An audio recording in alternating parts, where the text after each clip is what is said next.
Hi Stokies, it's Craig here from the Bear Pit TV, and this is my preferred 11 for this Saturday's game against Burnley at home.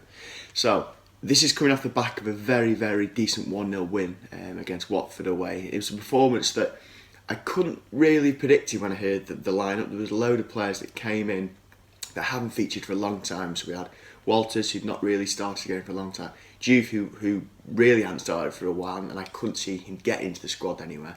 Muniesa came in for the injured Ryan Shawcross. But it was a team performance that really kind of worked. It was something that I couldn't have necessarily predicted when I saw the first 11. I was struggling to find out who was even playing where. But it really clicked. I've not seen us dominate the ball in a game for a long, long time as we did the first half. We absolutely took the piss, I felt. We had so much possession, and it was fantastic to see. What that has done is kind of made a very, very difficult team selection choice for Mark Hughes for this Saturday's game. There's a load of players now that kind of really are staking a claim to potentially start. So what I'm going to try and do is do my first 11, my preferred first 11, and I don't know, let's see if it resembles anything that Mark Hughes might do.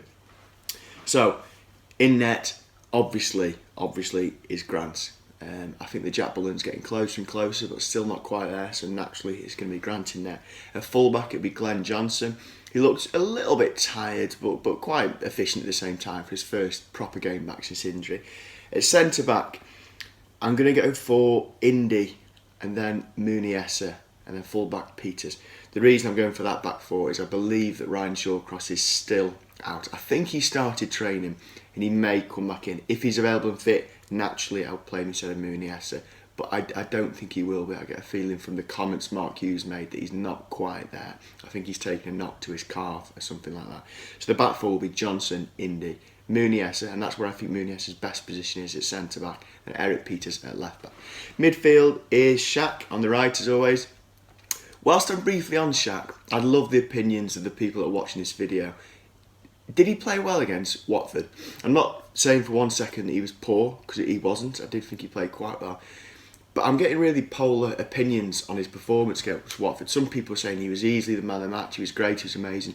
Other people are saying that he lost the ball a lot, he was a little bit clumsy in possession. For my money, I thought he was okay, but I do agree with both sides of the argument. But my biggest bugbear is that when he gets the ball in midfield sometimes, he easily gets knocked off the ball, and he did lose possession a few times, especially towards the end of the game when we needed to keep the ball. So I'm keen to see what people think about Shaq's performance against Watford. But yeah, nonetheless, Shaq will start for me on the right. In the middle, Glenn Whelan is available again. He's back to full training and he's back for selection. But I think it'd be very, very harsh to drop either Charlie Adam or Mbula at this stage. Adam, since he's come into the team, he's probably had one poor performance, which was against Bournemouth, but then so did everybody. I thought he was great against Watford, arguably man of the match. And to drop in Mbula now also I think would really shatter what we're seeing is maybe a fragile confidence, fragile mentality. So I think to drop Mbula would not be a good move at the moment. So on that basis alone, I think both Adam and Mbula should stay. If any of them does have a dodgy game in the next few games, I think Whelan will be ready to step straight back in. On the other wing, obviously it's going to be Arnie. I said it in a video last week, he's really due a goal now, considering he got, I think, 10 league goals last year. He's not scored now since Palace. Arnie, chip in, mate, let's have a goal from you. And then we've got the returning Joe Allen, which is fantastic. He was obviously suspended against Watford. We didn't overly miss him because I felt we really controlled the game, but nonetheless, he's probably still our player of the season, and to have him back's great. And the little experiment to play him in a deeper position, which we saw against Bournemouth, obviously didn't work at all.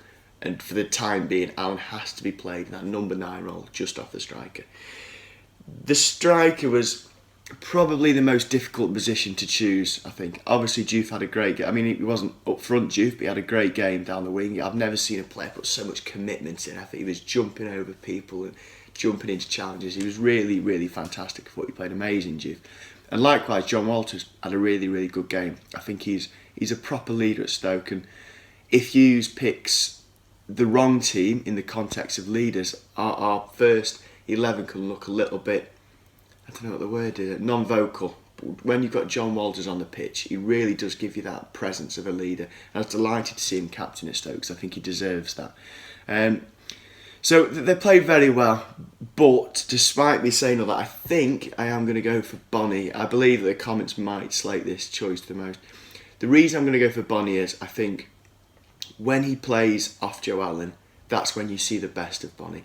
And I think that's why he arguably had his poorest performance against Bournemouth. When he's not got that player just behind him, buzzing around him, working with his link-up play, I think he looks far worse of a player. But I think with Allen coming back in, I do think he clicks most naturally with Bonnie. So I'm going to go with that. Let us know what you think about that. Would you play Juve, Walters, even Crouch maybe up front? Have I kind of dropped players that don't deserve it after their performance against Watford? I'm very keen to know what you guys think. So there we go. There's my first 11. I've got Grant in net. At the back I've got Johnson, Indy, Muniesa. That's if Ryan's not fit. Then I've got Peters at left back. In midfield I've got Shaq. In the centre I've got Adam, Imbula, Arnie on the left, Allen, and then Bonnie. Let us know what you reckon in the comments. If I've hit the nail on the head with that squad, let us know if I've had an absolute nightmare. Give us a like and all the rest of it, and we'll see you on Saturday for the Burnley game.